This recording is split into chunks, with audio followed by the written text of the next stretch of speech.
Hello friends, प्रीति ma'am's academy में आपका स्वागत है। आज के इस वीडियो में हम पढ़ने वाले हैं 12th स्टैंडर्ड के इकोनॉमिक्स का chapter number 1, that is introduction to micro and macro economics. इस चैप्टर में हमने ऑलरेडी माइक्रो इकोनॉमिक्स का meaning, definition, scope, features and importance and macro economics का meaning, definition, scope and features पढ़ लिया है।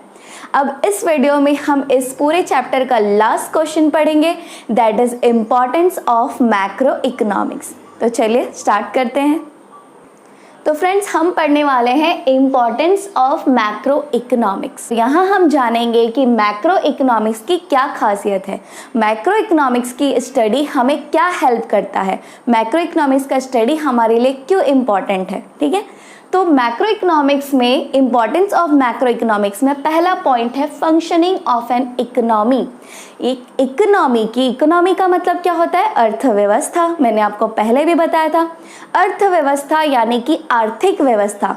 आर्थिक व्यवस्था यानी कि ऐसी एक्टिविटीज, एक ऐसा रीजन जहाँ पे कि सारा आर्थिक रिलेटेड, मनी रिलेटेड, ठीक है, इकोनॉमिक वर्क मतलब मनी रिलेटेड वर्क होता है, जैसे प्रोडक्शन, सेल्स, ठीक है, इन्वेस्टमेंट, इनकम, एक्सपेंडिचर, सेविंग्स, ये सब जो भी वर्क होता है एक रीजन में, उन सब पूरे एक्टिविटीज़ को हम बोलते हैं इकोनॉमी। उस पूरे एक्टिविटीज़ को मिला के वो पूरे रीजन जहाँ पे एक्टिविटीज़ होती है उसे हम बोलते हैं इकोनॉमी। ओके, हिंदी में हम इसे कहते हैं आर्थिक व्यवस्था। ठीक है, तो ये जो पूरी अर्थव्यवस्था होती है, आर्थिक व्यवस्था होती है, इसका फंक्शन कैसा है, ये वर्क कैसे करता है, ये जानना बहुत ज़रूरी है हमें।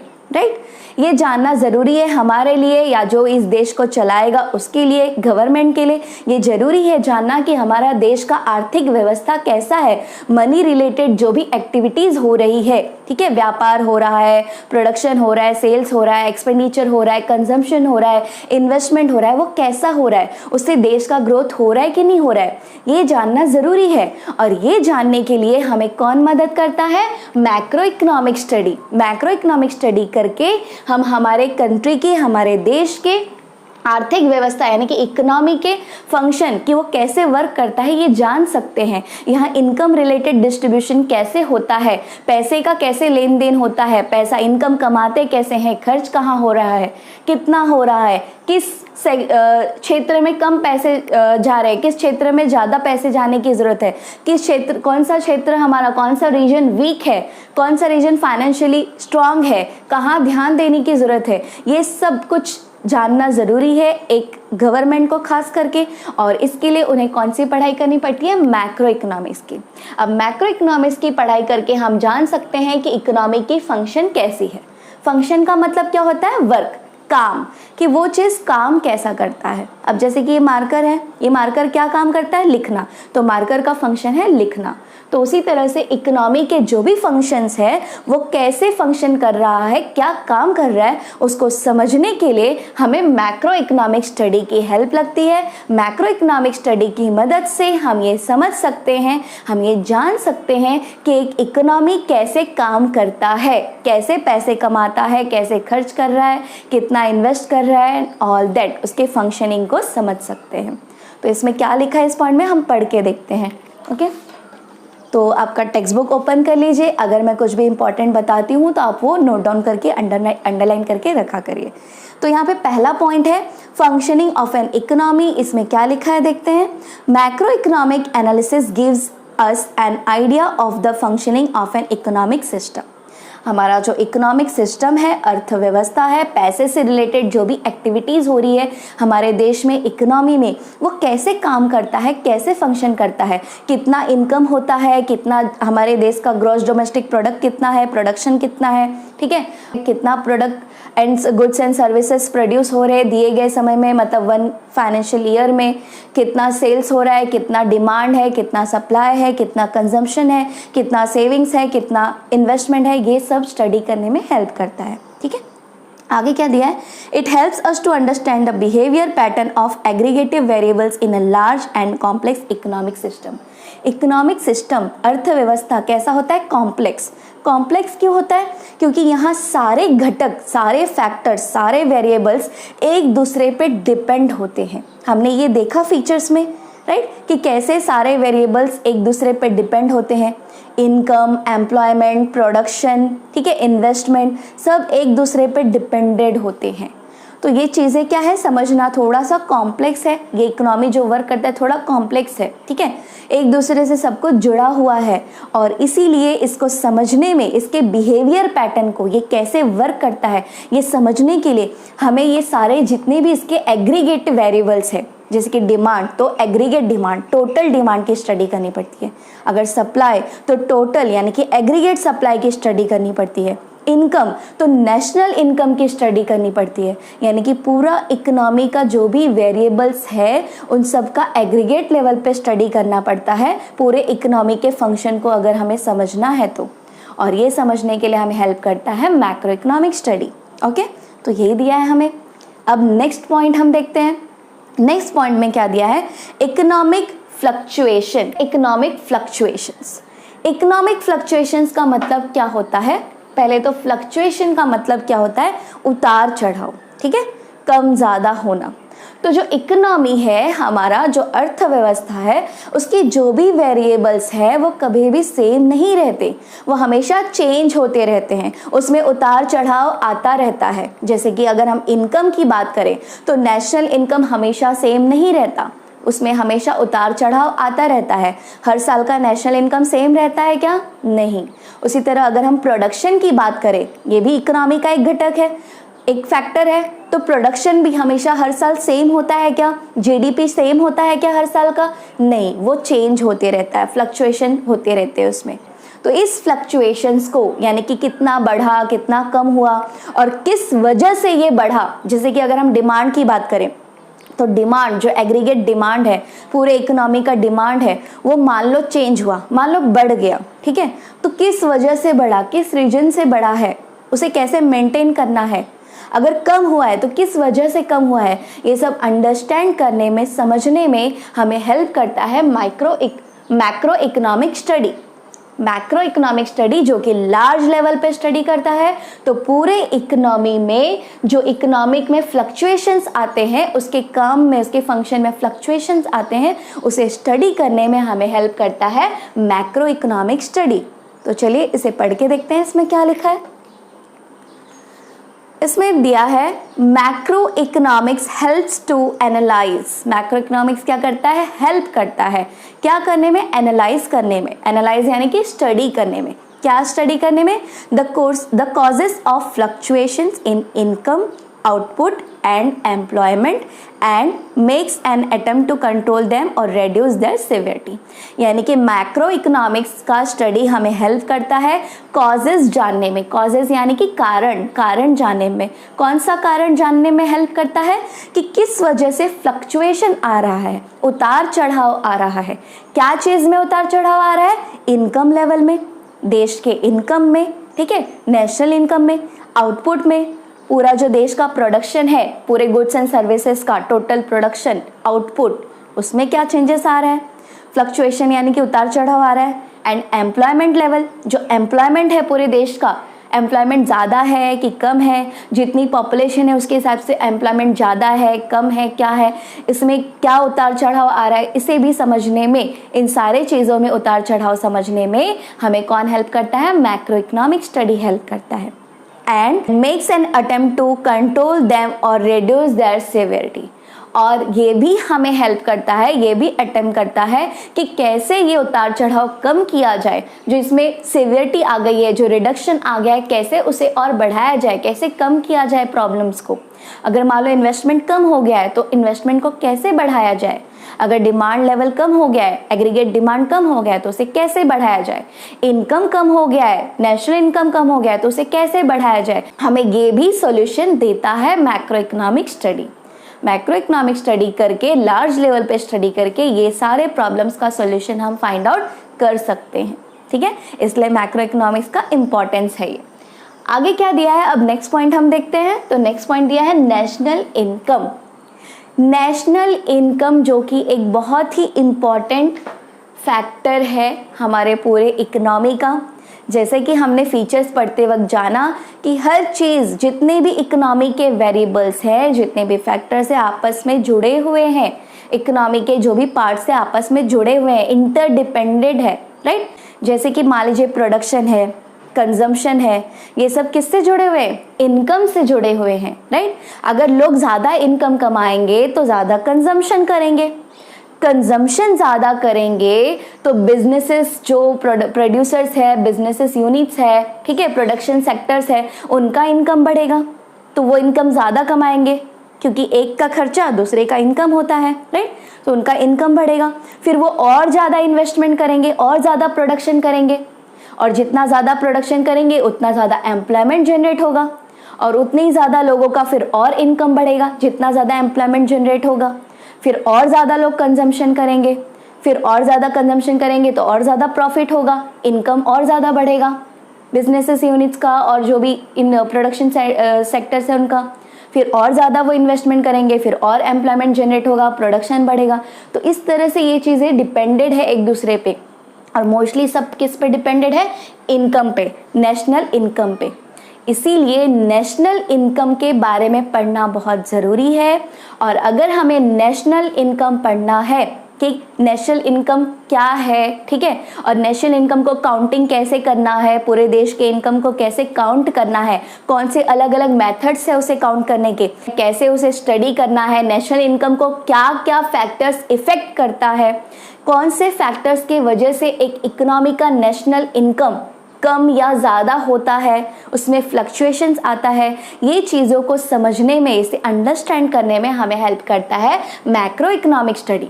क्योंकि माइक्रो इकोनॉमिक स्टडी तो सिर्फ सिंगल एक व्यक्ति का, एक सिंगल पर्सन का इनकम स्टडी करता है, राइट। लेकिन अगर हमें पूरे नेशन का यानी कि एग्रीगेट टोटल इनकम अगर हमें स्टडी करना है, नेशनल इनकम स्टडी करना है, तो कौन करता है? Macro economics.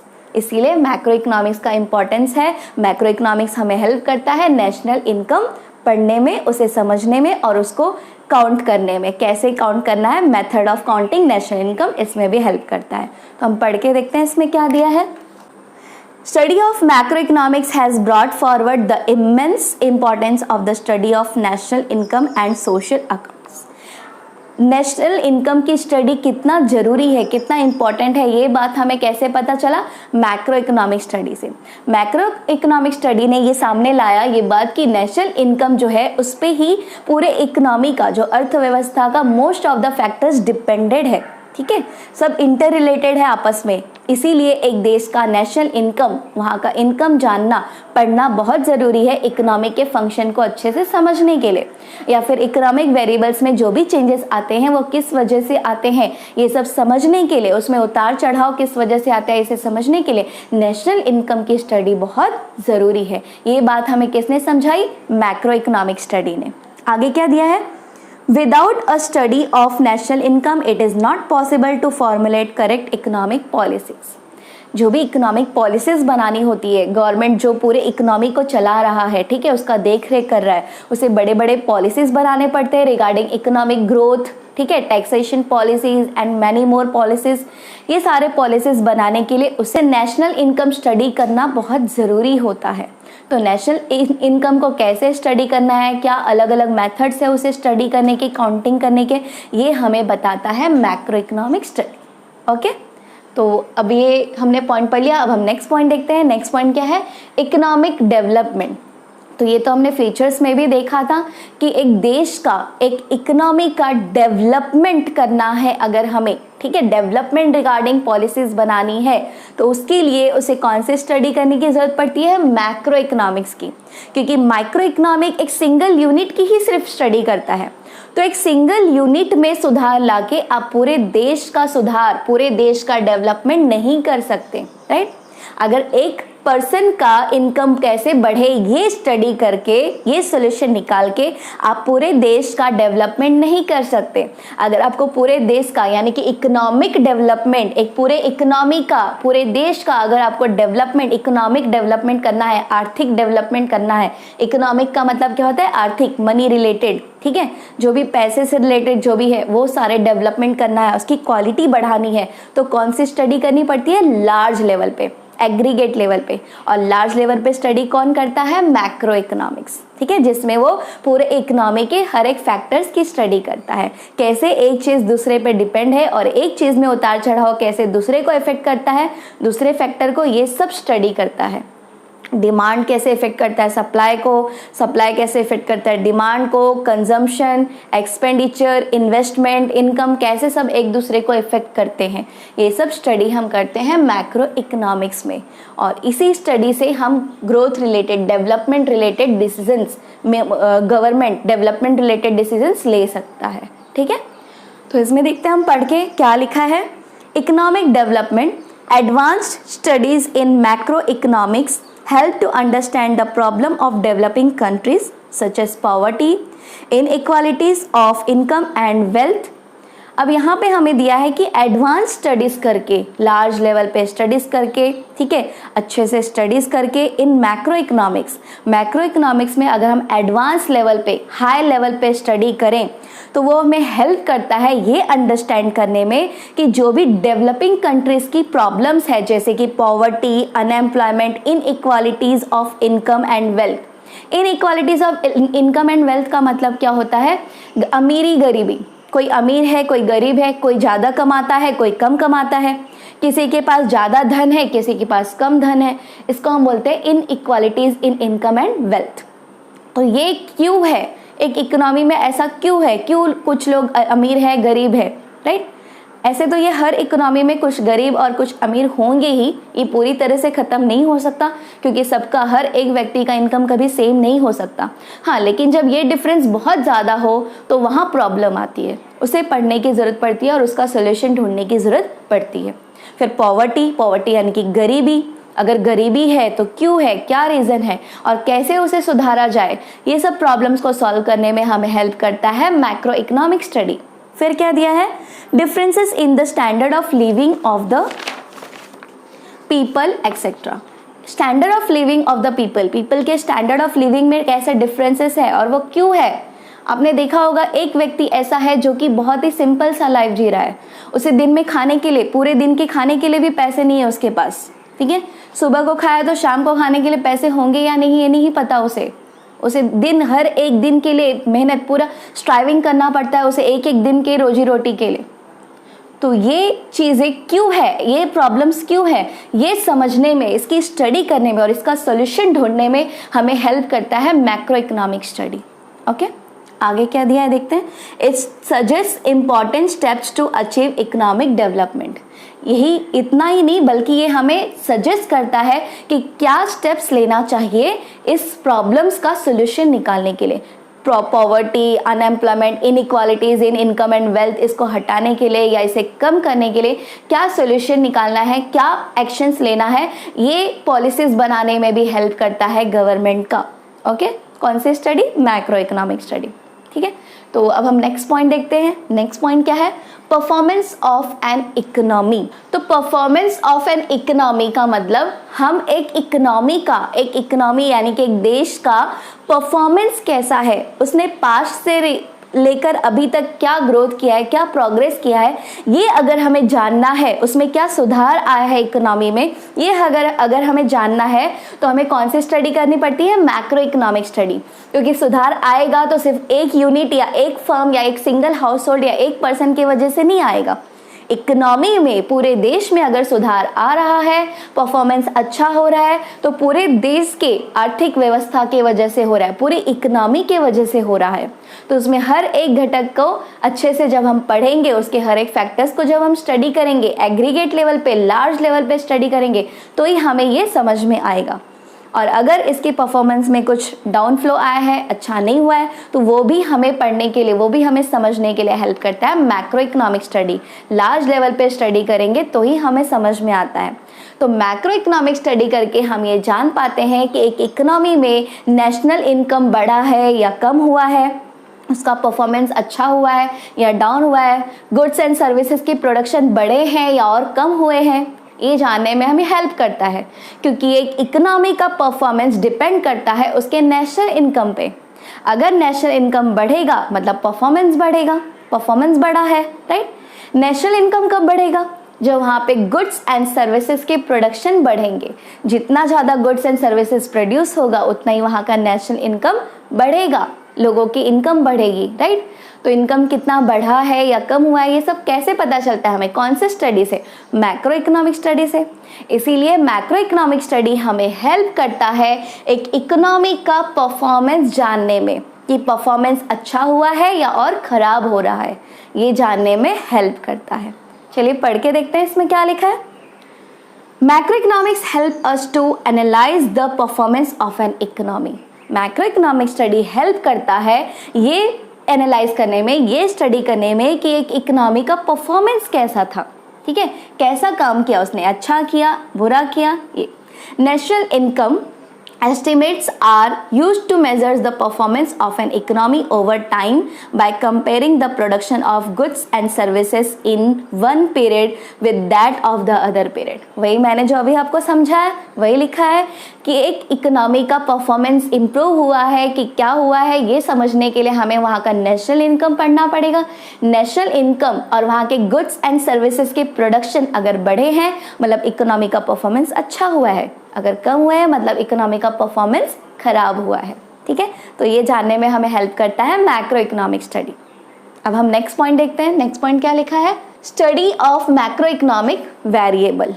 Macro economic variable, macro economic के क्या वेरिएबल्स होते हैं, कौन से वेरिएबल्स होते हैं, इनकम, आउटपुट यानी प्रोडक्शन, इन्वेस्टमेंट, एम्प्लॉयमेंट, ये सारे जो वेरिएबल्स हैं मैक्रो इकोनॉमिक्स लार्ज लेवल के जो वेरिएबल्स हैं, पूरे इकोनॉमी के जो घटक वेरिएबल्स हैं, इन सब की स्टडी करने में हमें मैक्रो इकोनॉमिक स्टडी हेल्प करता है। इसमें क्या फ्लक्चुएशंस आते हैं, उतार चढ़ाव कैसे आता है, कब आता है और किस वजह से आता है, किस कारणों से आता है, ये जानने में और इसमें जो भी प्रॉब्लम्स है अगर ये कम हो रहा है तो उसको बढ़ाने में, उस प्रॉब्लम को सॉल्व करने में हमें हेल्प करता है मैक्रो इकोनॉमिक स्टडी। ओके, तो पढ़ के देखते हैं हम इसमें क्या लिखा है। To understand the working of the economy, study of macro economic variables are important. यानी कि हमें पूरे इकोनॉमी को, उसके वर्किंग को समझने के लिए, अर्थव्यवस्था को समझने के लिए हमें उसके हर एक वेरिएबल को अंडरस्टैंड करना पड़ता है। मैक्रो वेरिएबल्स जो है इनकम, एक्सपेंडिचर, ठीक है, एम्प्लॉयमेंट, ये सब को हमें अंडरस्टैंड करना पड़ता है, स्टडी करना पड़ता है। आगे क्या दिया है, Main economic problems are related to the economic variables such as behavior of total income। Main economic problems जो पूरे नेशन का जो प्रॉब्लम है वो किस पर डिपेंड करता है, किस पर डिपेंडेड, किससे रिलेटेड होता है, वो रिलेटेड होता है इकोनॉमिक वेरिएबल्स जैसे कि behaviour of total income. Total income के बिहेवियर पे डिपेंड करता है। अगर टोटल इनकम ज़्यादा है यानी कि नेशनल इनकम ज़्यादा है मतलब इकोनॉमी अच्छा चल रहा है, नेशनल इनकम कम हो रहा है मतलब इकोनॉमी खराब परफॉर्म कर रहा है, उसको सुधारने की ज़रूरत है, प्रॉब्लम है वहाँ पे, ठीक है। फिर आउटपुट यानी कि production of goods and services. अगर गुड्स एंड सर्विसेज का जो आउटपुट है, जो प्रोडक्शन है वो बढ़ रहा है मतलब इकोनॉमी अच्छा परफॉर्म कर रहा है, कम हो रहा है मतलब खराब परफॉर्म कर रहा है, उसको सुधारने की ज़रूरत है, राइट। आगे क्या दिया है, employment and general price level in the economy. जो देश में एम्प्लॉयमेंट लेवल है, रोजगारी की जो और उसके पॉपुलेशन का जो बैलेंस है वो अगर बराबर है, वो अगर ठीक है तो मतलब इकोनॉमी अच्छा परफॉर्म कर रहा है, ठीक है, उसका वेरिएबल जो है अच्छा वर्क कर रहा है। अगर वो प्रॉपर नहीं है, पॉपुलेशन ज़्यादा है और एम्प्लॉयमेंट बहुत कम है तो फिर इकोनॉमी के वेरिएबल्स में बहुत ज़्यादा उतार चढ़ाव है, चेंजेस है, यानी कि इसमें प्रॉब्लम है, उसे करेक्ट करने की ज़रूरत है। तो ये सब क्या प्रॉब्लम है, उसे कैसे सुधारा जाए, ये सब पढ़ने में, स्टडी करने में हेल्प करता है मैक्रो इकोनॉमिक स्टडी।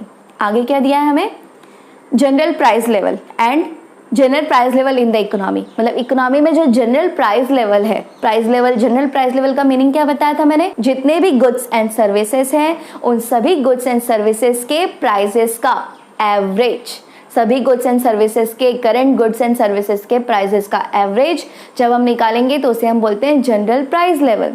तो जनरल प्राइस लेवल कैसा है उस पर डिपेंड करता है कि इकोनॉमी कौन सा सिचुएशन फेस करेगा, इन्फ्लेशन, डिफ्लेशन क्या होगा इकोनॉमी में, ठीक है।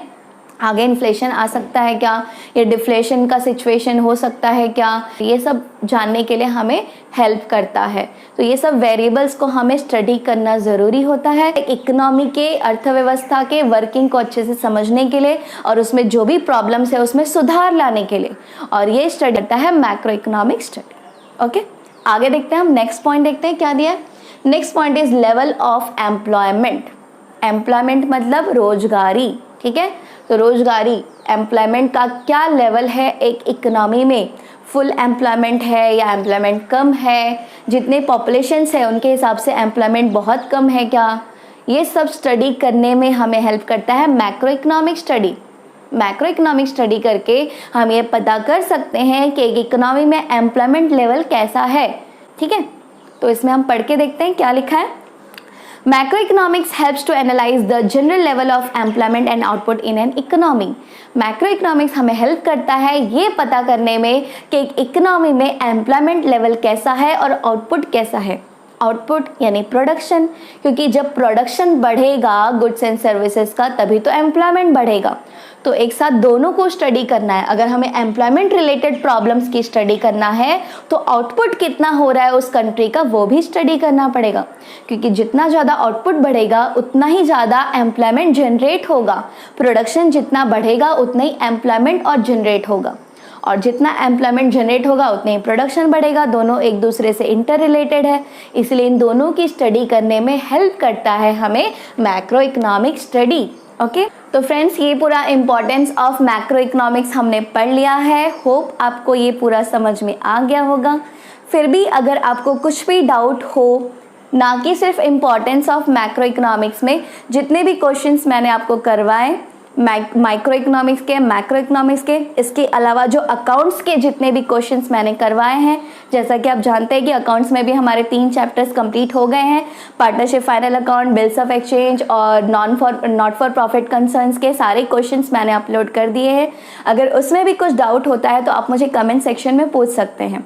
और इसके बाद में साइड बाय साइड आपको थर्ड जो चैप्टर है अकाउंट्स का, that is admission of partner, reconsideration of partnership firm, उसका फर्स्ट चैप्टर जो है वो भी मैं अपलोड करना स्टार्ट कर दिया है मैंने, आप वो भी व्यू कर सकते हैं।